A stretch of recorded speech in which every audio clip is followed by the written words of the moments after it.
The forceful tides generated by the World Wrestling Federation's explosion onto the pop culture scene in the 1980s experienced a staggering shift in the early 1990s. The New Generation era is oft dismissed as the lackluster bridge between the promotion's golden era and the infamous Attitude Era.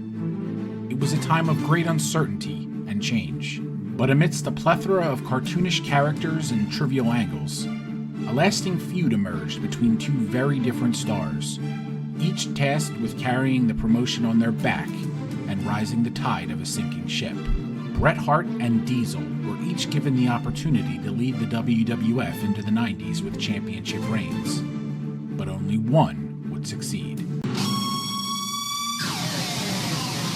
Ladies and gentlemen, the king of the ring, Bret the Hitman Hart, the pink and black attack, here it comes. There's nobody that can stop the Hitman. The Hitman Bret Hart has just about done it all. Excellence of execution. Two-time co-holder of the Tag Team Championship, two-time holder of the Intercontinental Championship, and of course, he gave up. We've seen history made. A new World Wrestling Federation champion. I am the best there is, the best there was, and the best there ever will be. Say hello to your World Wrestling Federation champion. I want to become a fighting champion as a man with my word and my hand out in front of you. Anytime, anywhere, Bret Hart, you want a shot at this belt, brother, you got it. That's a promise from Big D. On lives the new generation and the World Wrestling Federation. The excellence of execution and Big Daddy Cool may have been polar opposites in the ring, but from 1994 to 1996, they made wrestling magic. The unlikely feud helped navigate the WWF through a period of turmoil and rebuilding, and perfectly encapsulated an entire era in the process. Wrestling with Art presents Battle of the New Generation. This is the Wrestling with Art podcast, and I am your host, Barry Hess. On today's show, we're taking our first look into the 1990s, more specifically the WWF's New Generation era. So today's story is centered around the rivalry between Bret Hart and Diesel, but it also delves into the circumstances that precipitated the era in the first place, the sweeping changes that took place in the WWF around that time, and how all those things affected the creative direction of the WWF. One of the things I find most fascinating about this story is the way the entire roster was affected by the story of these two performers, Bret Hart and Diesel, and how the creative for both guys had ramifications down the card that were actually meaningful at the time, but even more meaningful a few years down the road. I think that's an important facet to the story that was really interesting to look at and to get into as each of the matches between the two took place. Before we get started, just remember you can subscribe to the show, leave us a rating and review. I'm always interested to hear feedback and interact with listeners. The show's on iTunes, Spotify, Overcast, all the major podcasting platforms. You can follow us on Facebook, Facebook/Wrestling with Art. And you can follow me on Twitter at BFHess171. So with that said, it's time to get into today's story. So sit back, relax, and enjoy the story of the Battle of the New Generation.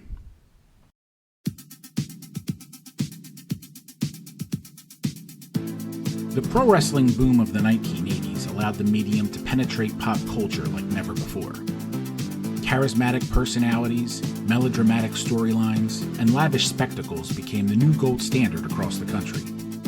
In the Northeast, the World Wrestling Federation transformed from a strong regional promotion into an international superpower almost overnight. The roster was an eclectic melting pot of talent held together by one primary theme: bigger was better. The WWF was the land of the giants. Whether those giants were the kind created with the help of a well-placed hypodermic needle made no difference. The WWF was the place to see incredible physiques performing amazing feats of strength as the genre was reimagined to meet the desires of a bold new culture. The WWF may have been centered in New York, but it might as well have been the Wild West. There was no time for rules, only towns to make and money to be made. As the 80s turned into the 90s, the never-ending party raged on. Hulkamania was still running wild, the Ultimate Warrior remained a lightning bolt of kinetic energy, and Randy Savage was, well, doing what only Randy Savage could do. Until it all came to a sudden halt. For every boom, there is inevitably a crash, an economic truth as reliable as Newton's laws of physics. By 1992, the WWF, like the nation, was hit with a sobering dose of reality. The party was over, and the bill was now due. As it turned out, Vince McMahon's traveling circus had accumulated quite the tab. A steroid scandal that started with a raid of Dr. George Zahorian's medical office would eventually land McMahon in the defendant's chair against the federal government. Hulk Hogan's credo of saying your prayers and taking your vitamins fell apart at the seams as the star told one obvious lie after another in a failed attempt to save face on the Arsenio Hall show. An underage sex scandal involving a ring announcer and stage crew turned the worm even further. Additional accusations of sexual harassment and rampant drug use further shattered the company's carefully cultivated image that had been geared, in large part, towards children. The culture that once embraced many of pro wrestling's outward absurdities was quick to cut bait as the inner workings of the business were brought out into the open. In January of 1993, Andre the Giant sadly passed away after suffering from years of declining health. In many ways, the tenets of pro wrestling in the 1980s died right along with him.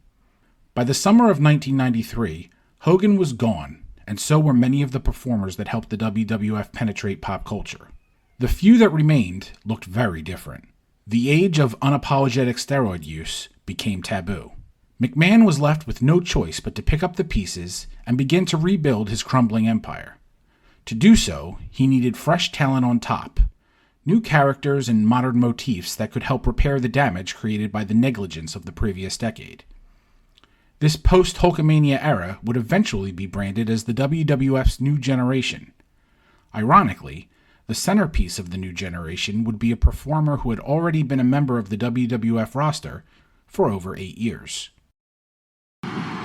Superplex coming up. Oh, yes. Oh, what beautifully execution there, so beautifully done. That could be the beginning of the end. And Hart showing no signs of anything wrong with his legs now. Now he's going for the sharpshooter. He's got it turned over. And just look at this. Flair's getting up. And he's trying to detract the referee, but he didn't. Oh, he gave up. We've seen history made. Let's get the official word.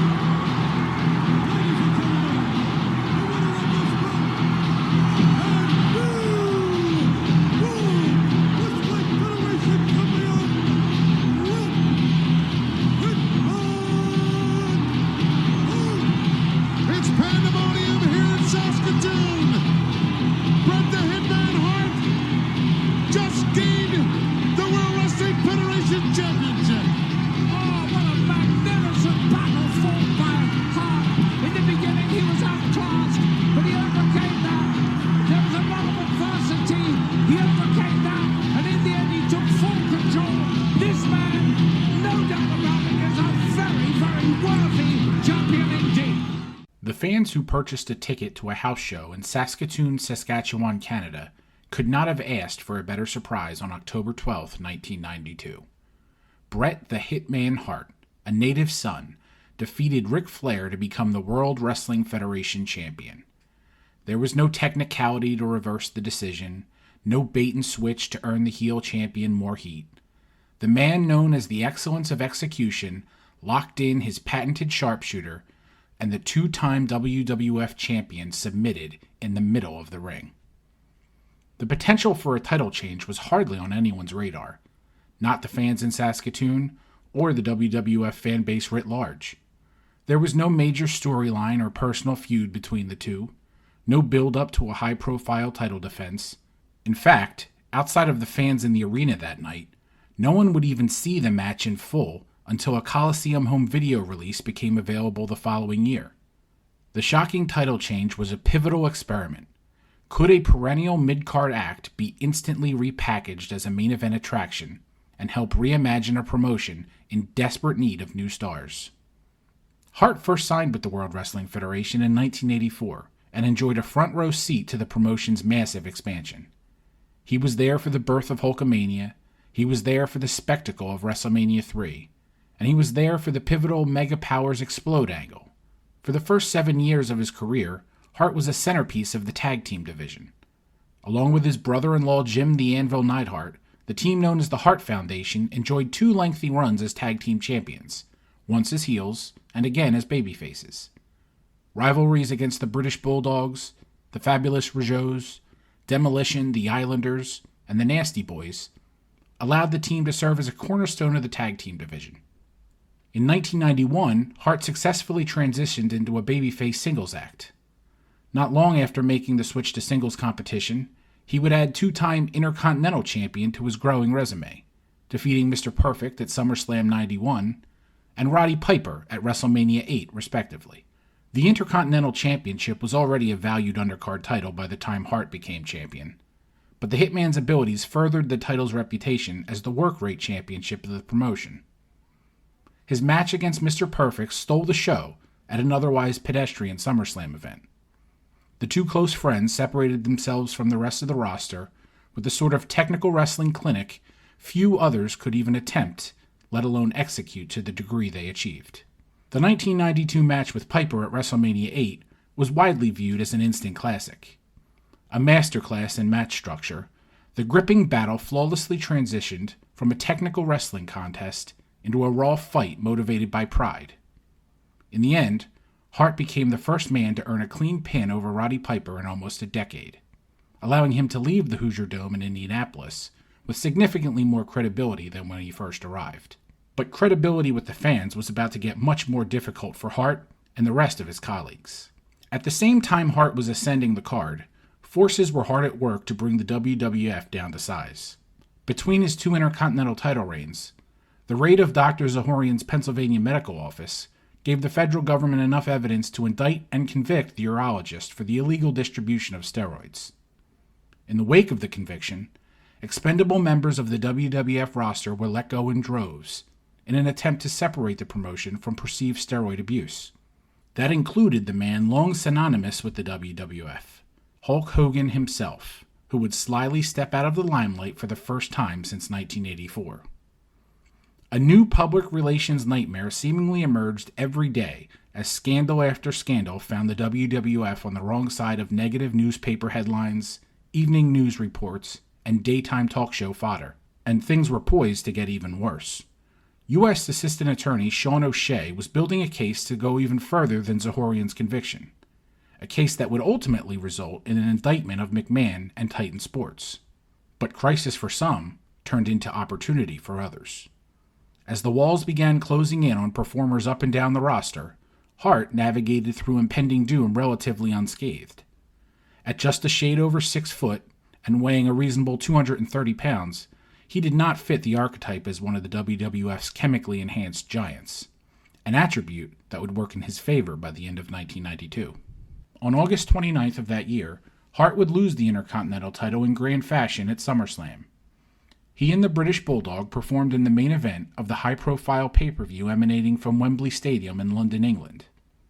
The match was yet another eloquent masterpiece in an ever-growing list of masterpieces that could be credited to the Hitman. Hart gained more in defeat than the British Bulldog gained in victory. Losing the mid-card title turned him into a valuable chess piece on McMahon's ever-changing roster. With Hogan gone, a new supreme hero was needed to lead the promotion, and fast. The list of potential candidates, both worthy and capable of such a position, was small and getting smaller every day. Bret Hart's name found its way to the top of the list, and on a fall night in Saskatoon, McMahon pulled the trigger. Ladies and gentlemen, the new World Wrestling Federation champion, Bret Hart.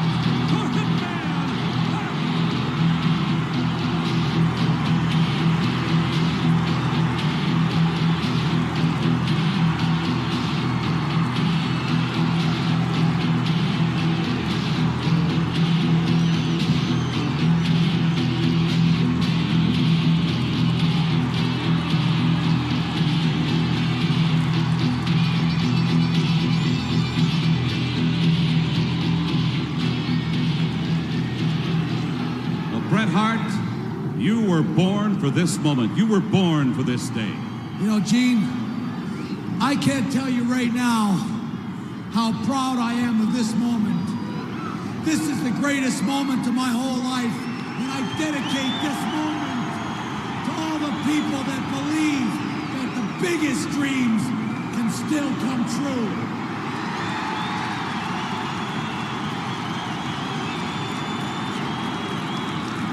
You know, Bret Hart, I could not agree with you more. I know about your work ethic because I've watched you virtually for your entire career. And I can't help but believe, Bret Hart, that this World Wrestling Federation title in your hands at this time is the result of determination. It's the result of perseverance. You paid your dues. I've seen you the last 8 years in the trenches here on the World Wrestling Federation. And finally, this instant, this moment, all of those dreams, all of that hard work is paid off. And of course, your wishes, your dreams have now come to fruition. You know, Gene, since I was this tall, I've been involved in wrestling. My whole family's been involved in wrestling. I've dedicated my whole life to wrestling. My father's taught me, he's took me on the mat. He's made me scream, he's made me feel the pain, and I've listened, and I've learned, and I've thought about it, and I've dedicated myself to the technical wrestling, to learning wrestling, following up on all those last details, the endurance, the strength, that wrestling ability, and never, ever thinking that I knew it all, because you never know it all. And I've had my share of wins, I've had my share of losses, but you wait your whole lifetime for one chance, just one single chance. And I've got that chance. I want to thank each and every one of my fans around the world for supporting me all these years. I want to thank all my friends that have backed me up through the thick and the thin. And most of all, I want to thank my family. They've been with me since the very beginning, since I was just a little baby. And most of all, I want to thank God above, God Almighty. Thank you for the greatest moment of my entire life. I'm proud to be the WWF champion.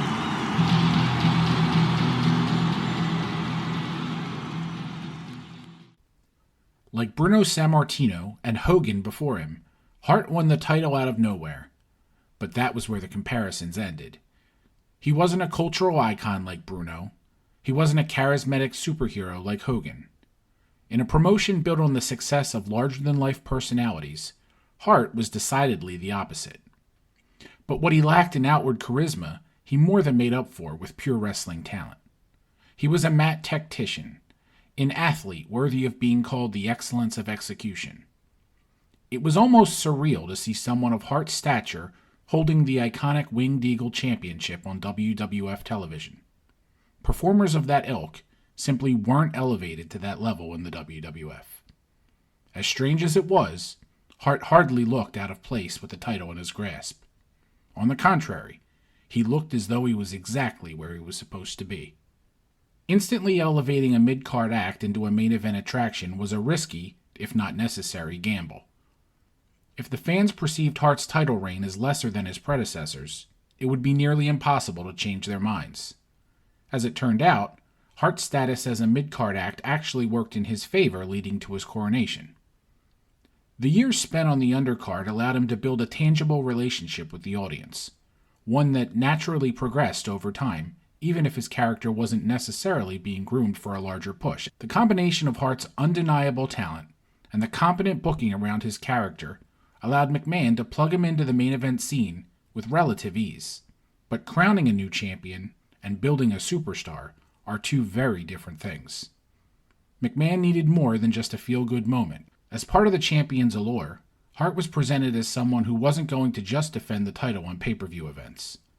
10 days after becoming champion, he successfully defended the title against Papa Shango on an episode of Saturday Night's Main Event. In November, he defended the title against newly crowned Intercontinental Champion Shawn Michaels at Survivor Series. For the remainder of the year, Hart would defend against babyfaces and heels of all shapes and sizes, on television and at house shows. Everyone from the Mountie and Rick Martel to Virgil and Kamala. Multiple rematches against the former champion Ric Flair further solidified his new role. By January of 1993, Hart was being promoted as the fightingest WWF champion in history, an accolade that would continue to grow after he successfully defended the title against Razor Ramon at the Royal Rumble event. The more he defended the title, the more the fans showered him with their love. As it turned out, an athletic performer booked strong and presented as a winner was just as marketable as an over-the-top character. Winning, and winning decisively, more than made up for Hart's lack of charisma. Business was still down on the whole. The impact of multiple scandals would be felt for years to come. But the desperate experiment was an unequivocal success. Hart was exactly what McMahon needed, an unadulterated babyface free of the sort of baggage that could be used by the promotion's detractors. He was everything Hulk Hogan was not, a fact that would become a point of contention when the Hulkster suddenly ended his hiatus and returned just in time for the promotion's push to WrestleMania 9. Hart would become a victim of McMahon's unwillingness to officially move on from the familiar formula of the past, scandal or not. Hogan's return led to a convoluted double title change at WrestleMania 9 at Caesars Palace in Las Vegas. He closed the show by winning the title for an unprecedented 5th time, this without even being booked in the main event to begin with. But just as it was after losing the Intercontinental title to the British Bulldog at SummerSlam 92, Hart ultimately won more in defeat than Hogan did in victory. His championship push may have come to a sudden halt, but he maintained his status as the workhorse of the babyface roster as far as the fans were concerned. In June of 1993, Hart was crowned King of the Ring at the inaugural pay-per-view of the same name.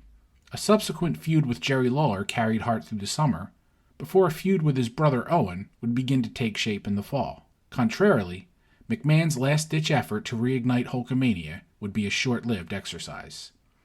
The fans had seen enough. It just wasn't the same anymore.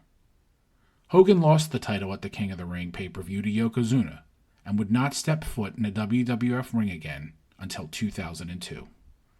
Bret Hart, on the other hand, wasn't going anywhere. Having proven himself in McMahon's time of need, Hart was ultimately rewarded for his efforts when he regained the title at Madison Square Garden at WrestleMania 10. Unlike the first title victory, the WrestleMania victory was the culmination of a near year-long story that forced Hart to overcome multiple obstacles before finally slaying the mighty Yokozuna in the main event of the biggest show of the year. It was official.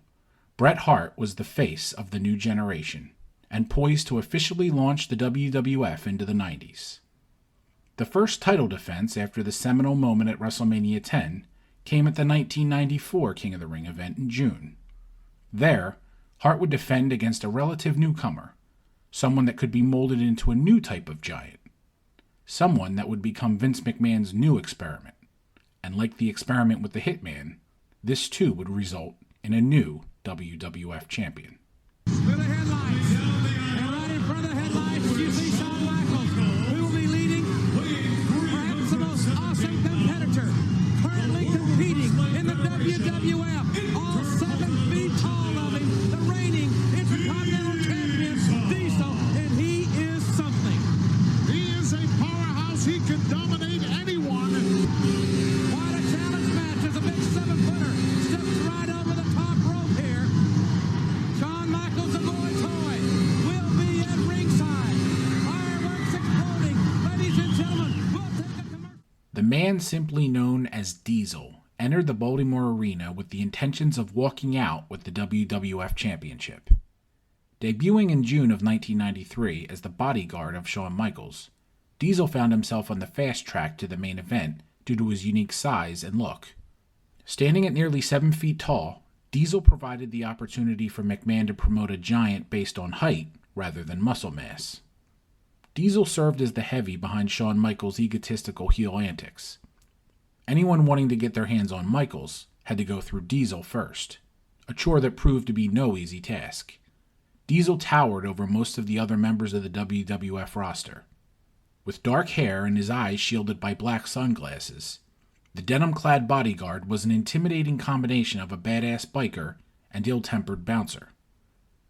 In January of 1994, Diesel proved he was more than just a mean-looking enhancement to Michaels' act when he entered the Royal Rumble match for himself. Entering at number 7, he eliminated all 4 competitors already in the ring in less than 2 minutes. The fans inside the Providence Civic Center in Rhode Island couldn't help but cheer the dangerous heel after the sudden burst of eliminations. Bob Backlund was the next to enter after Diesel.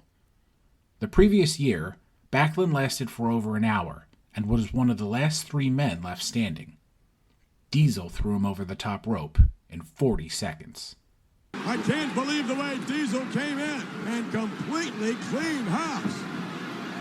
Well, they got my vote. I'm sitting there. Wow. This monster of a man is king of the mountain so far. I've been in every Royal Rumble, McMahon. I've never seen anybody control the ring like this. Come on. He wants all comers. He wants them all. Billy Gunn was next. One half of the Smoking Guns tag team lasted only 14 seconds as the dominance continued. Standing square in the center of the ring, Diesel dared the next challenger to come out as the fans began chanting his name. It was an unprecedented show of dominance in the Rumble match. Much to the delight of the fans, that dominance would continue. When Virgil made his way to the ring, he managed to survive just over 30 seconds before being tossed like a rag doll over the top. In all, Diesel would eliminate 7 men before the ring started to fill once more. In the end, it would take the collective efforts of 4 men to finally eliminate him. A Shawn Michaels super kick served as the last shot that helped take the big man out. The opportunistic heel stabbed his own bodyguard in the back, even if it was under the guise of a mistake. Diesel may not have won the match, but he didn't have to. The goal of the angle was achieved. Diesel's dominance got him over with the crowd, and in doing so, McMahon now had another toy to insert in his ever-evolving roster. In April of '94, Diesel's momentum continued to build when he dethroned Razor Ramon to become the Intercontinental Champion at a live event taped for television. With one title already draped across his shoulder, he set his sights on the WWF Championship soon thereafter. The championship match at King of the Ring was predicated on the question of Bret Hart's ability to withstand the jackknife. Diesel's version of the powerbomb was presented as a game-changer. It was a long drop once the big man hoisted his opponent up and slammed him down to the mat.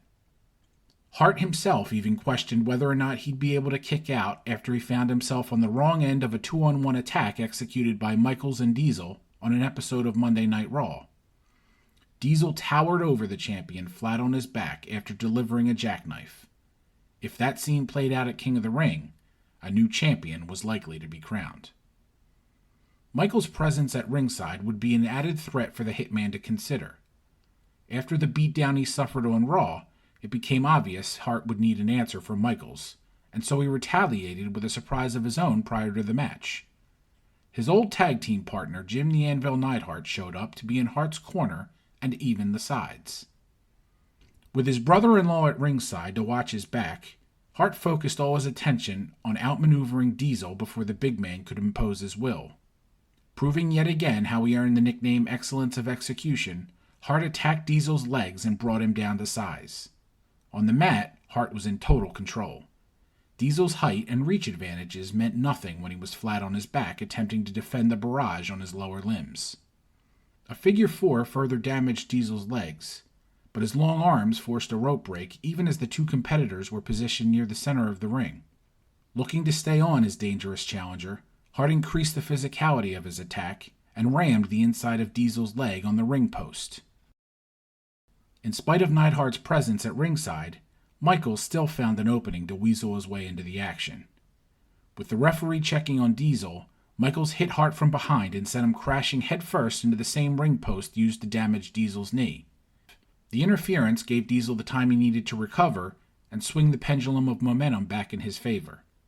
The challenger was wounded, but worse yet, he was angry. Diesel hoisted Hart up with ease, bad leg and all, and sent him crashing back first into the ring post. Hart's strategy to use superior technical wrestling skills may have hurt the big man, but it didn't keep him down. Diesel countered with brute force and heavy blows to Hart's lower back. Just as Hart attempted to soften Diesel's legs for the sharpshooter, Diesel employed a similar strategy to compromise the champion's back to set up the jackknife. Diesel sent Hart crashing into the turnbuckles with such force the entire ring shook when Bret Hart's back crashed into the corner. It was as if the champion were shot out of a cannon and slammed into a brick wall.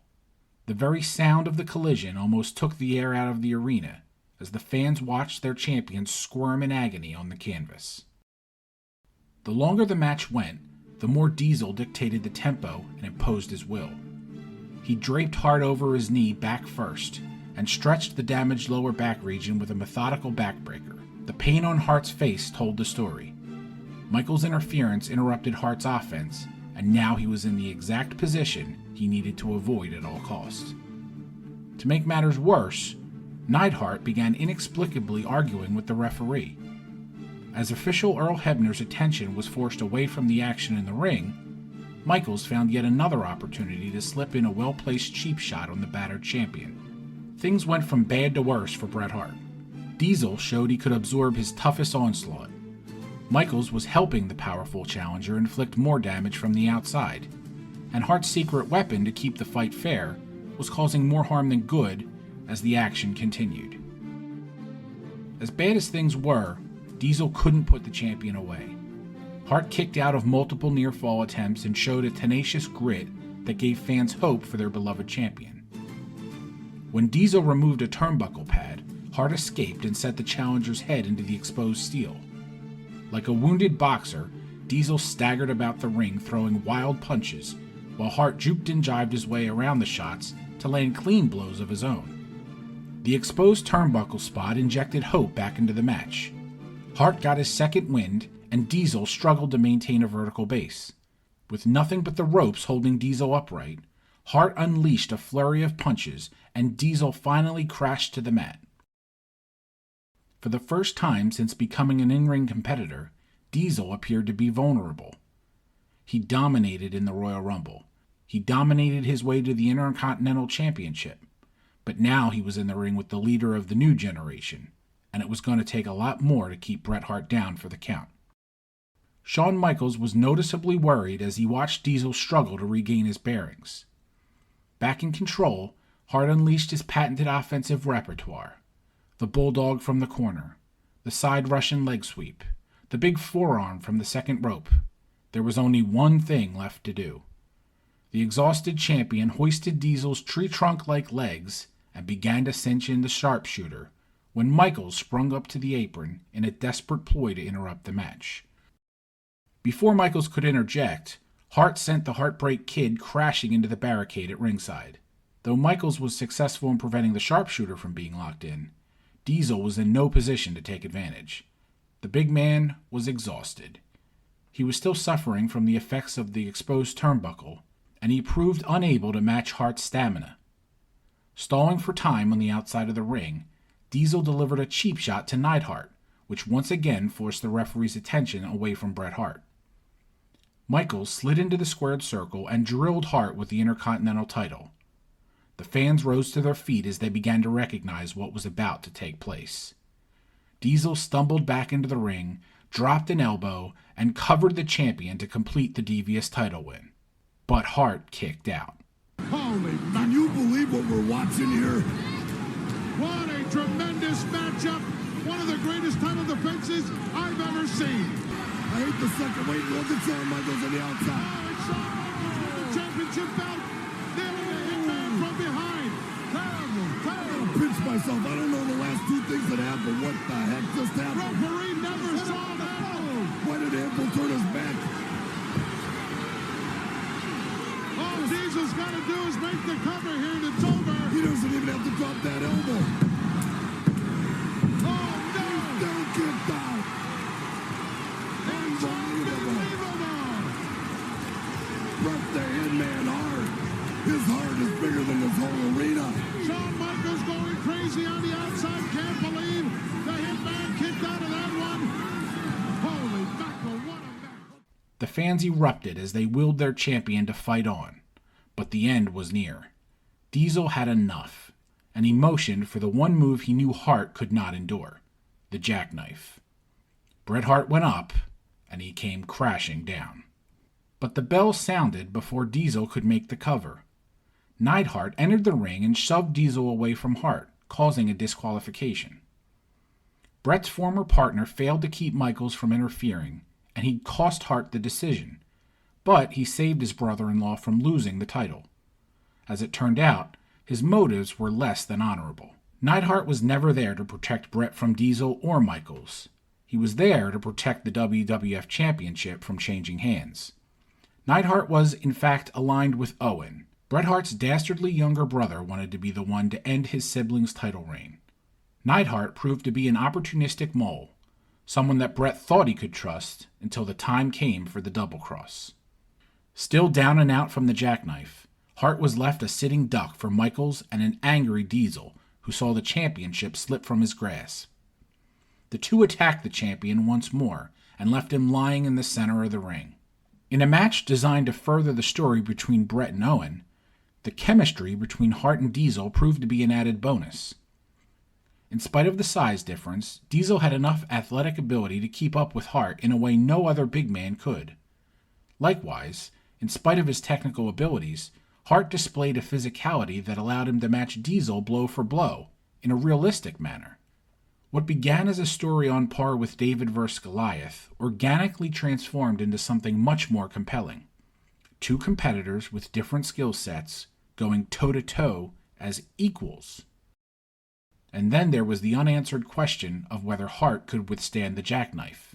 That question would be left unanswered for the remainder of 1994. Both Bret and Diesel would be charged with growing other members of the new generation's roster before they could face one another once more. In the wake of his near-championship win, Diesel continued his rapid ascension with Shawn Michaels by his side. Known as Two Dudes with Attitudes, the duo won the Tag Team Championships after defeating the Head Shrinkers at a house show in Indianapolis, the night before SummerSlam '94. The win afforded Diesel double champion status, but it only lasted a few hours. The next night at SummerSlam, he lost the Intercontinental title when a Shawn Michaels super kick with Razor Ramon's name on it landed on Diesel's chin instead. The costly mishap was the beginning of the end of the friendship. Michaels' super kick was responsible for eliminating Diesel from the Royal Rumble in January. Another errant kick cost Diesel his Intercontinental title in August. A third misplaced super kick during a Survivor Series elimination match was the straw that broke the camel's back. Diesel had enough. He was through being the victim of Shawn Michaels' incompetence, and he was through being a heel. Once Diesel broke free from Shawn Michaels' toxic orbit, the fans relished the opportunity to cheer for a supersized babyface. Better yet, they relished the idea of Michaels getting a stiff comeuppance in the form of a jackknife powerbomb. As Diesel transitioned to the babyface side of the roster, Bret Hart was busy battling his brother Owen. Bret ultimately prevailed when he successfully defended the title inside a steel cage at SummerSlam, but Owen refused to go quietly after the loss. He continued to interfere with his brother's affairs as Bret moved on to his next program with Bob Backlund.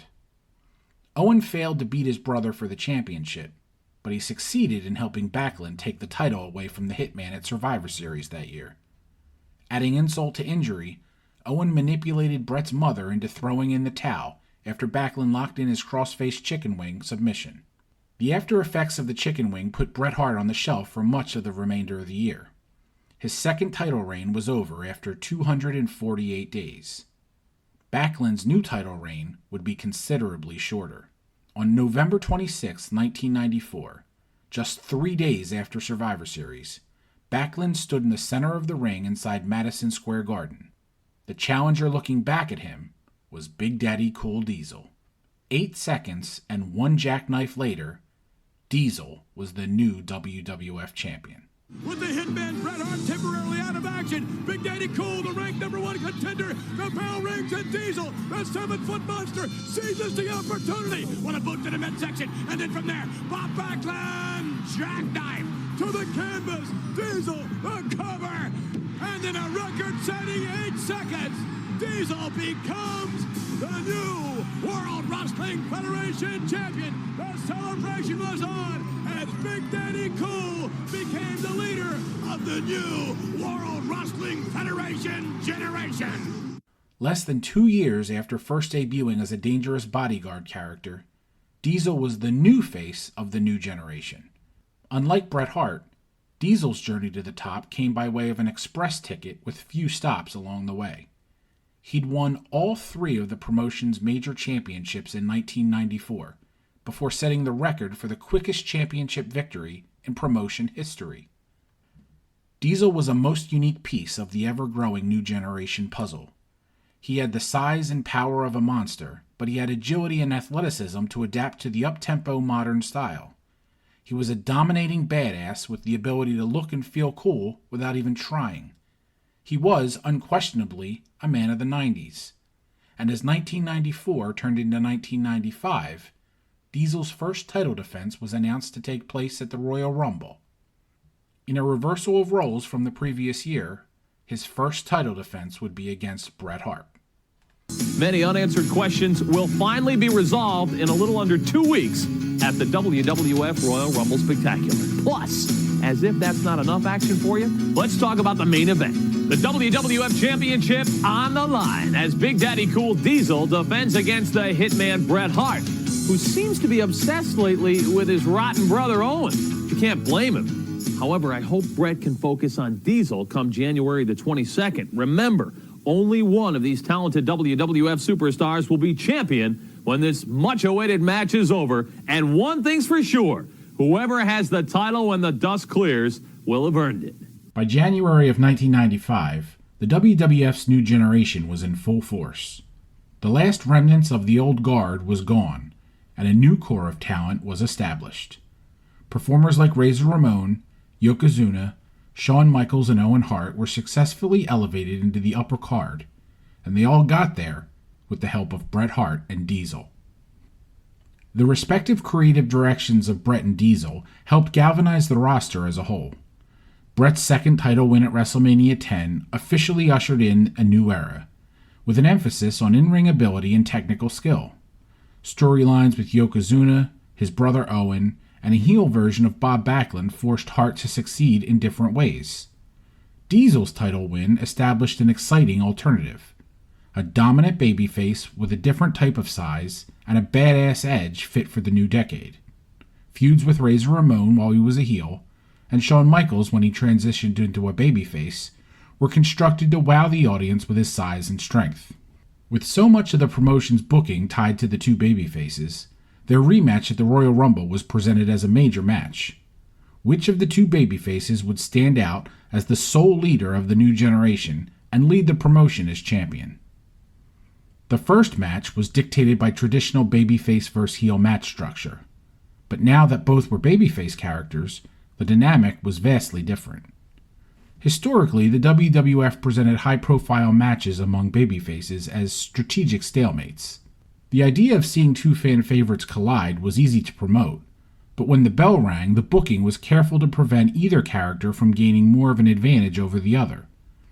More often than not, this resulted in slow matches with few high spots, as the restricted performers wrestled to an unsatisfying draw. The championship match at Royal Rumble could not follow that pattern. The promotion was still fragile, and such a disappointing showing could result in a massive setback. Diesel entered the match as the new King of the Mountain. Nobody expected him to become champion, especially so quickly. But he was the champion, and now that he had the title, he wasn't interested in playing second fiddle to anyone, including Bret Hart. After his return from injuries suffered from his title loss to Backlund, Bret was immediately named the #1 contender. As far as he was concerned, his title reign was unjustly interrupted. It didn't matter that Backlund paid for his sins by way of a jackknife. It didn't matter that a fan favorite was once again in possession of the title. In Hart's eyes, there was only one man worthy of carrying that title, and it was him. Diesel's vaunted jackknife remained a point of contention as the Royal Rumble match approached. The circumstances of the previous match prevented the question from being answered. Could Bret Hart kick out of the jackknife? It was a question Diesel confidently pondered, while Hart had little to say and everything to prove. Folks, I'm sitting with the hitman, Bret Hart, getting ready for the match. Bret, I just talked to Diesel. He really didn't want to talk about it. He was a whole lot different than he was earlier on today on the Action Zone. Not quite as loose as he was. But let me ask you, this has got to be weighing heavy on your mind. Your chance. This is your moment in the spotlight to recapture the WWF Championship. Let's talk about it. What's there to talk about?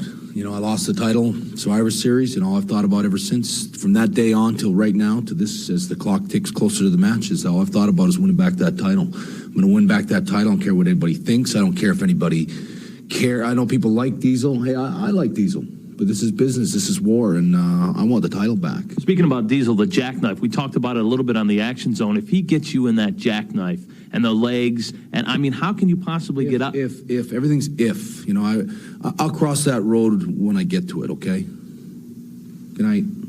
I got to think. Okay.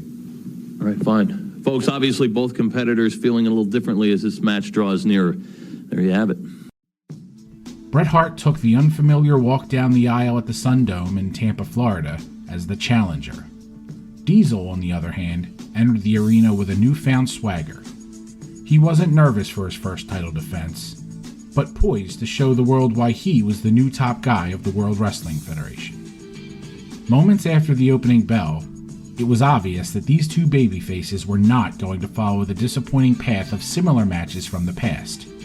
There was no feeling out process, no methodical pace to establish. They each knew each other well, and they knew what they wanted to do. A slugfest ensued from the outset. Hart defiantly traded blows with his bigger foe, and Diesel was more than happy to make the hitman pay the price for such a mistake. Undeterred, Hart refused to back down. He exhibited an aggressive side not previously seen at any point of his career as a babyface. Like in the first match, Hart utilized the ring post to smash Diesel's leg before going to work on wearing down the champion's lower limbs for the sharpshooter. But this time was different. There was an edge to Hart's movement, a forcefulness about his attack that made the whole thing feel more hostile. Hart locked in the figure four, just as he had in the previous match. And just like the previous match, Diesel's size allowed him to get to the ropes to force a break. But this time around, Hart didn't break, not until the referee's count suggested a disqualification was forthcoming. Hart wanted his title back. He wasn't at the Royal Rumble to showcase his skills or compete in an honest contest. He was there to win at all costs against a champion that would do the very same to him if given the chance. A fact Diesel would prove when the action spilled to the outside and he sent Hart flying into the ring steps. With the tide of the match shifted in Diesel's favor, Big Daddy Cool seized control with his power. Matching Hart's aggression, Diesel put even more behind his blows than normal. He too tested the referee's patience and refused to let Hart out of the corner when a break was called for. If Hart was going to play by his own rules, so too was Diesel. As the physical encounter progressed, Hart took the aggression to the next level. He trapped Diesel between the ring post and used the tape from his wrist to tie the champion's legs together. Diesel was helpless as Hart stomped his face and chest until the referee removed the tape and allowed the match to continue. The fans inside the Sundome didn't know how to react. Some cheered and some began to boo as Hart continued to enjoy the advantage he'd earned through illegal means. Even Vince McMahon openly questioned Hart's tactics as he delivered commentary for the match. Diesel responded to Hart's heavy-handed manner when he slammed Hart back first into the ring post from the floor. The fans cheered the instant comeuppance in unison as Hart was made to pay for his dirty tactics. Diesel rolled Hart back into the ring and motioned for the jackknife. The audience instantly became torn. Some cheered and some nervously booed as the question of the jackknife was about to be answered. Like the King of the Ring match, Bret Hart went up and he came crashing down. Unlike the previous year, Diesel quickly dropped down for the cover and the referee began to count. Hart didn't kick out, but Diesel didn't have the match won, at least not yet. And now, the Hitman is motionless. And Big Daddy Cool has the advantage.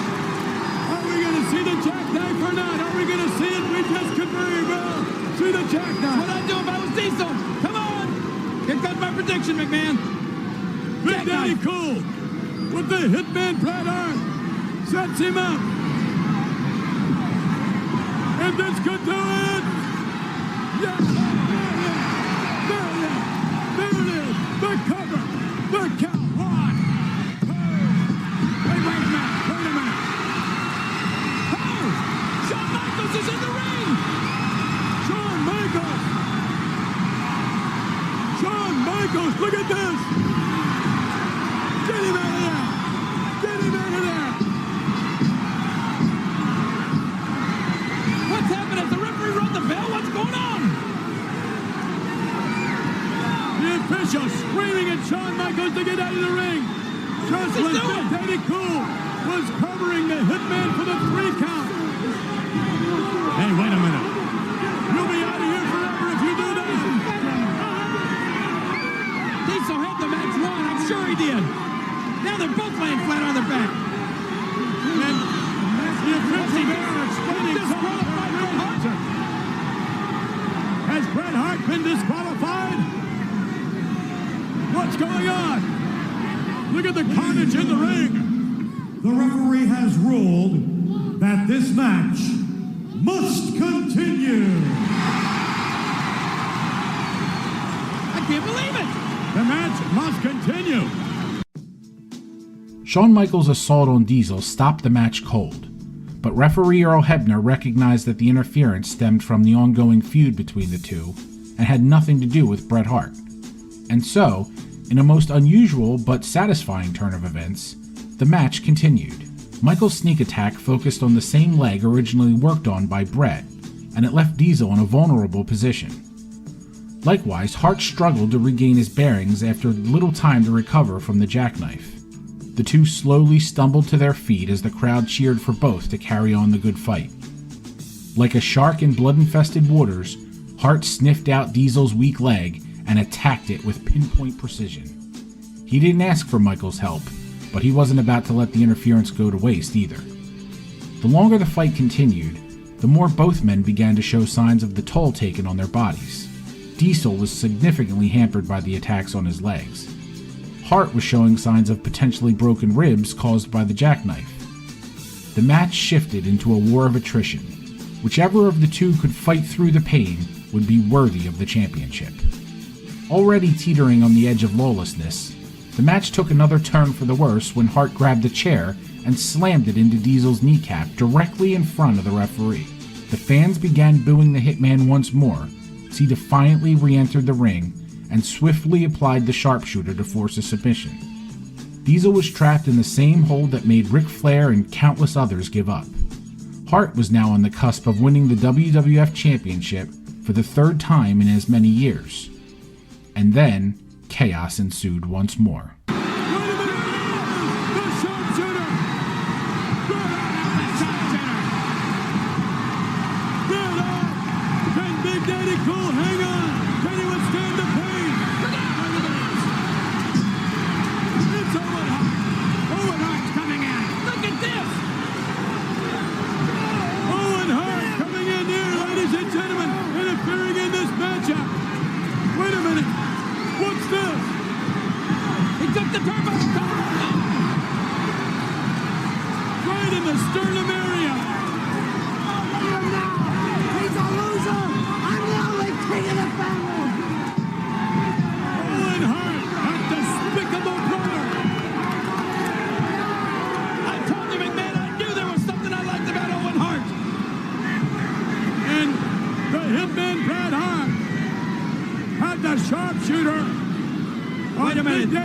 Diesel, but you have to wonder whether or not Diesel. Look at the referee. The referee is disqualifying. Now, wait a minute. Diesel. It looks like these two have been in an automobile accident. They are really wrecked, but the official is talking I've just been informed by the referee that this match must continue. I cannot believe it! Wait a minute, there's not going to be anything left. I mean, yes, the title is indeed up for grabs. Yes, you have two of the greatest competitors ever, and certainly two of the biggest fan favorites ever, but I'm not so sure that's a wise decision. I told you before, McMahon, all the superstars are really loving this now. Both of these guys are going to be eliminated. Owen Hart rammed his brother chest first into the unprotected turnbuckle, further damaging the already injured area. Like before, Earl Hebner refused to punish Diesel for getting caught up in the brothers' quarrel. When the match was restarted, Diesel looked to capitalize on the exposed turnbuckle, but in a callback to the first match, Hart turned the tables and slammed Diesel headfirst into the steel. The two exchanged wild blows as neither man had enough power or energy to knock the other off his feet. Diesel leaned back with everything he had and delivered a shot that sent Bret falling backwards out of the ring. But his leg became entangled in the ropes on the way down, leaving him a sitting duck. But the referee managed to free Hart in a rare display of law and order. As Diesel argued with Hebner, Bret found an opening to set a trap and outsmart the champion. He began rolling around the mat, feigning a knee injury. When Diesel saw the challenger in trouble, he moved in for the kill. Thinking he could execute another jackknife, Hart deployed a small package cradle and came inches away from winning the title by playing possum. Moments later, as the two wrestled for position, Hebner got caught in the line of fire and went down hard. When the referee went down, all bets were off. Reversal now, coming off the rope, and from behind. Wow! The official, the hitman, ran Diesel right into the official who just went down. All three men are down now. Look at that! Look at that, Michael, what did you think of this?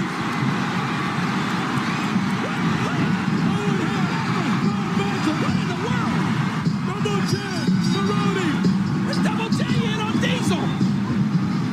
Look at this, look what they're doing to Bret Hart. Look what they're doing to Diesel. The ring filling up with officials now trying to get some control out of this matchup.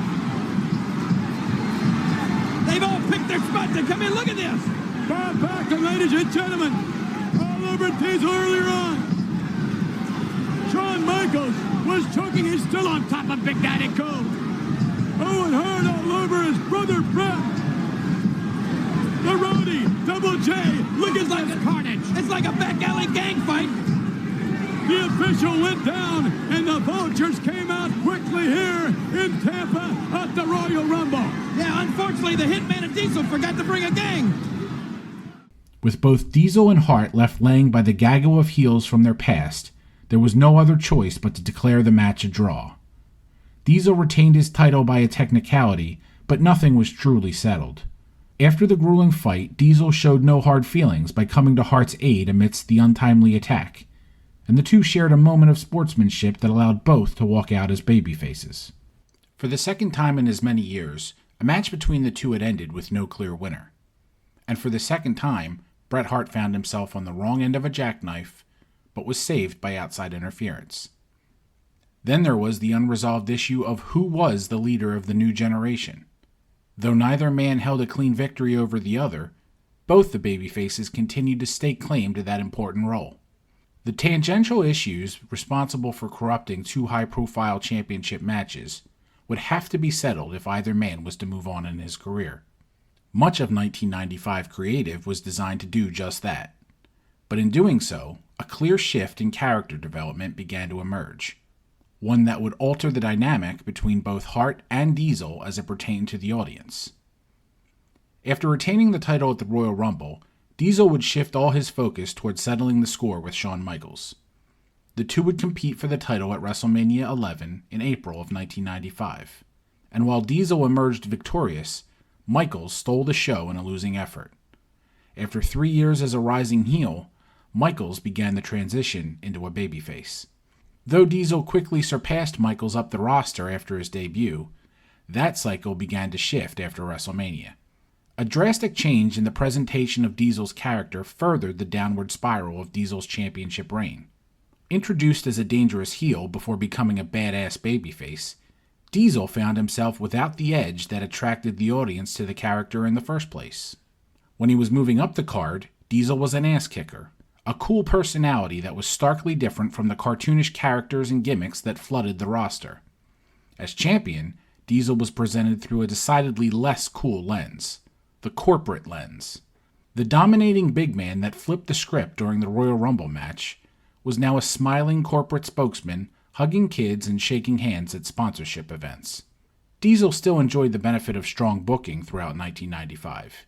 He retained the title through the summer months, defending against the likes of monster heels like Sid and King Mabel respectively, but the matches lacked the juice of his previous encounters with the likes of Hart, Michaels, and Razor Ramon.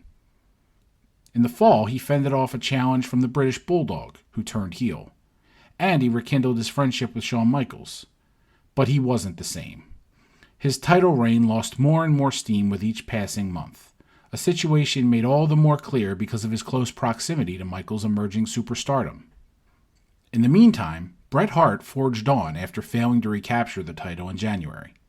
At WrestleMania, he avenged the title loss to Bob Backlund in an I Quit match officiated by Roddy Piper. In the summer, his lasting feud with Jerry Lawler restarted. After defeating Lawler in a Kiss My Foot match, Lawler turned to his evil dentist, Isaac Yankem, to extract revenge. No pun intended.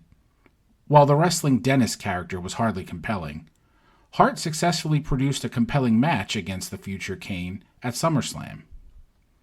Unlike Diesel, Hart's character changed very little in 1995. He remained a beloved babyface most known for his in-ring excellence, no matter the opponent or the absurdities surrounding a particular storyline. While Diesel's stock was rapidly descending, Hart remained a blue chipper.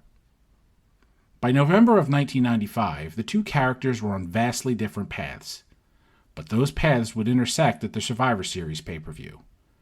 With each man having successfully navigated through the turmoil of past rivalries, the road ahead was finally clear for another championship confrontation. In order to protect the match against yet another unsatisfying finish, a no disqualification stipulation was added.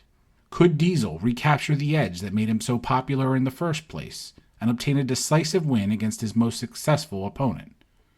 Could Bret Hart become just the second man in Federation history to win the title 3 times and prove he was, as he said he was, the best there is, the best there was, and the best there ever will be?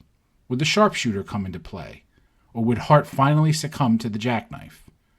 These were the questions that would finally be answered at Survivor Series.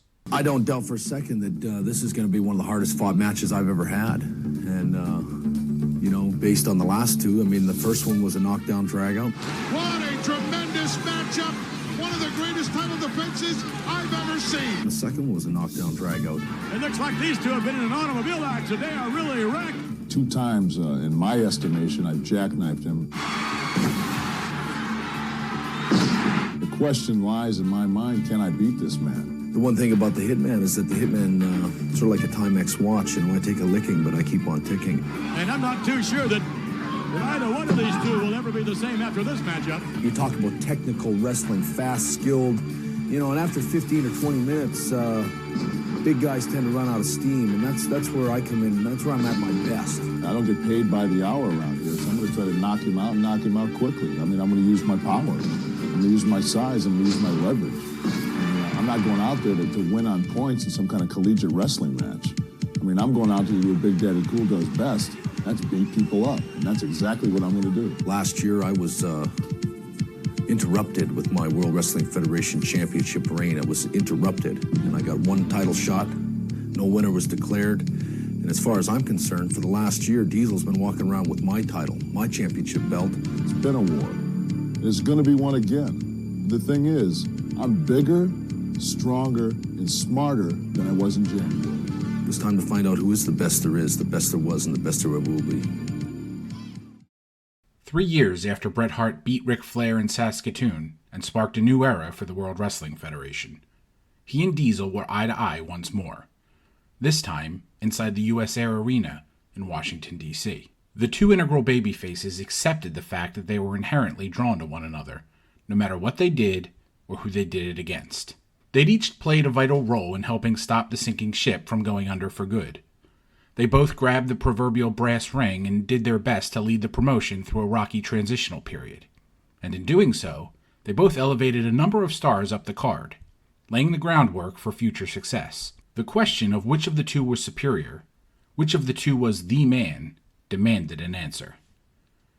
As the bell rang, a nonverbal exchange took place in the ring. A sly calmness washed over the face of Bret Hart, and Diesel stood tall with an eager smile on his face like a child with a giant piece of cake in front of him. Both champion and challenger clearly respected one another, and they were primed for the moment. Diesel turned his attention away from Hart long enough to calmly remove a turnbuckle pad from his corner.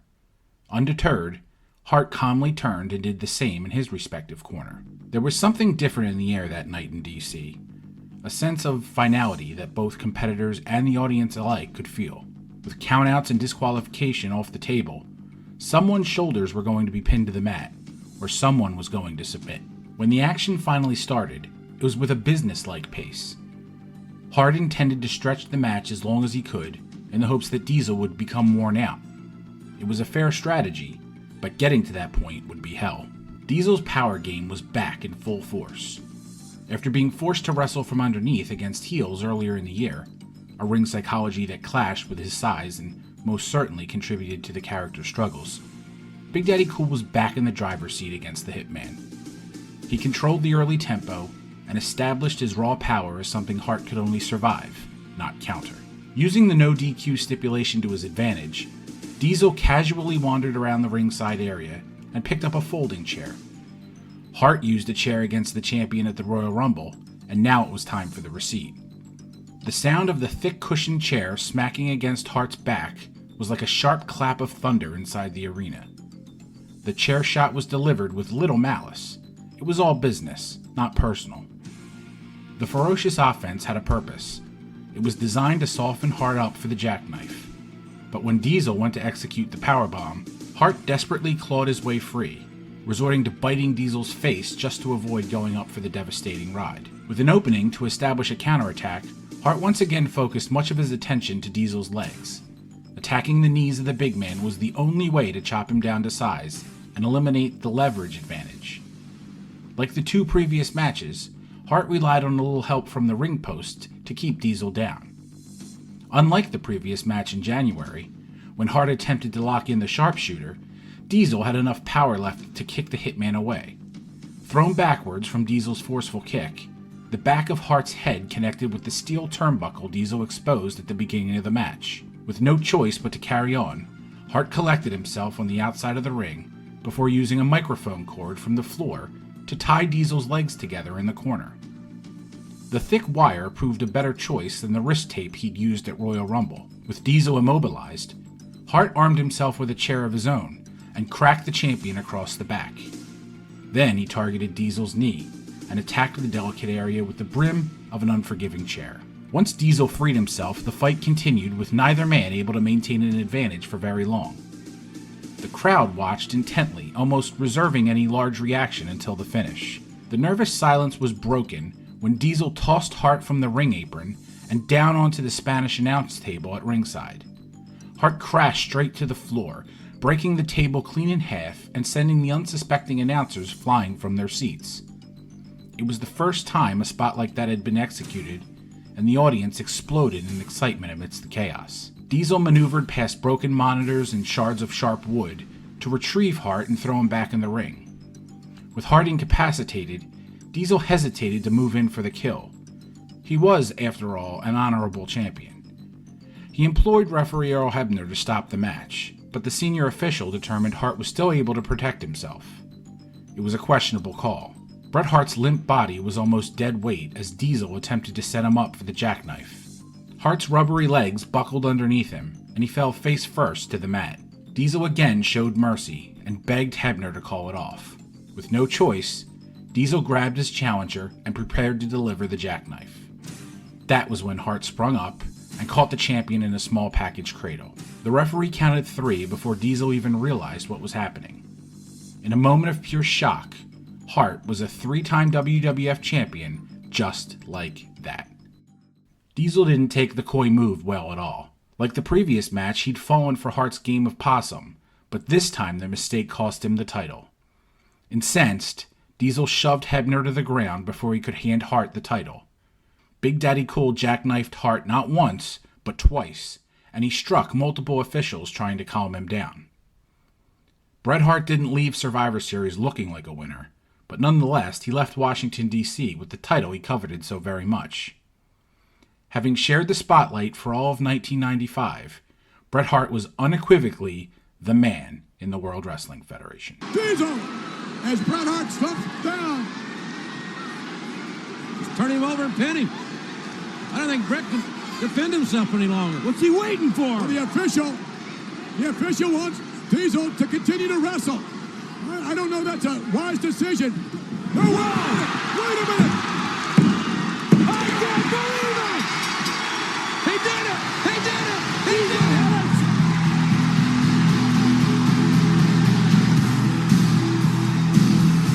Whoa! Oh my gosh! Hey, wait a minute. Oh, wait a minute here! Come on! Oh! Good gosh almighty! Diesel. Oh, he struck an official! Diesel has lost it. Diesel in complete control. Oh no, not again. Diesel now. Overcoming Bret Hart. He had the opportunity earlier on. He didn't do it. Diesel had the opportunity to end it. I think he asked the official to stop the match. But now look what's happening. Diesel.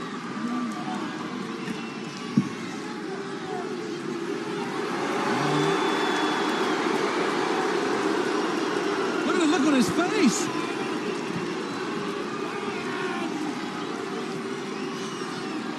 A poor display of sportsmanship, if you can call it that. In the aftermath of the exciting title change, a new twist to the story appeared to take shape. Diesel's character returned to an unapologetic badass archetype that made him so popular in the first place. Initially, he wasn't presented as a straight heel, but as an intriguing in-between character. He even made reference to the ill-fated change in gimmick after becoming champion, referring to Vince McMahon's creative mistakes in a rare peek behind the curtain, years before such content became commonplace. Obviously with something to say, he left the arena at the Survivor Series. A lot of people are probably wondering where Big Daddy Cool's head's at right now. I'd like to know. You know, I thought about it, and I thought maybe I'd come out here and apologize for what I did to Bret, and for what I did to all my dear fans. Who needs them? I don't think so. Oh. You know, last night when I went back to my hotel room, I wondered if I'd be able to get any sleep. For the first time in a year, I slept like a baby. When I woke up this morning and I looked in the mirror, you know what I saw? I saw a smile on my face. It's the first time I saw myself smile in a year.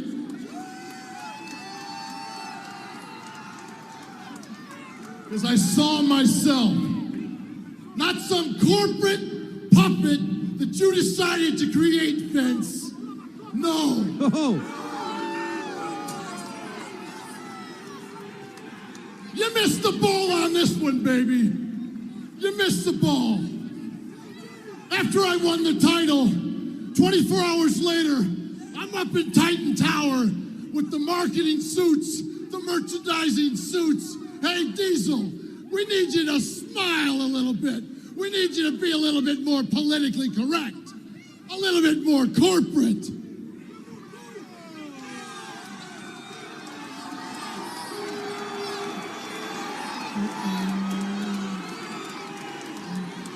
Well, baby, what you saw last night was the tip of the iceberg.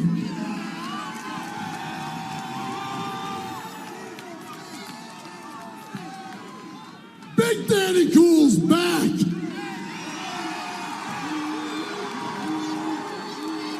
That same guy you saw in Providence at the Royal Rumble a couple of years ago.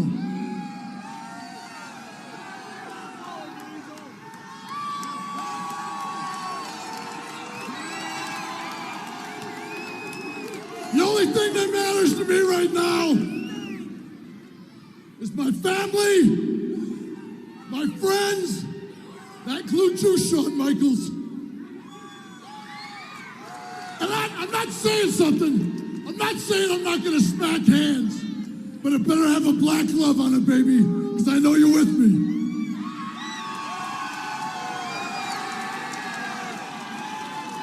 Whether you like me, love me, or hate me, hey, that's the way it's going to be. I'm back.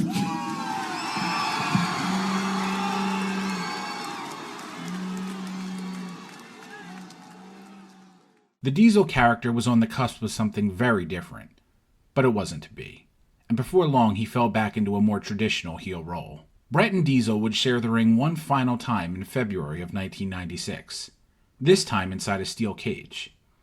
But the match at In Your House 6 in Louisville, Kentucky was a disappointing epilogue to the gripping rivalry. The heat between the two was gone, and so was the magic they had created in 1994 and 1995. As it turned out, Diesel's days in the promotion were numbered. In spite of his flaws, many outside of his control, his time as champion raised his market value, which he used to ink a deal with WCW that would work out pretty well in the long run. Bret Hart may have won the battle of the new generation, but as life goes in the wrestling business, it wasn't long before the next star was ready to be crowned. Hart lost the title to Shawn Michaels at WrestleMania 12 in April of 1996. After having the weight of the promotion on his shoulders since 1992, Hart left the spotlight after WrestleMania for a well-earned vacation. When he returned in November, the promotion, and the wrestling industry as a whole, was driven by a new attitude.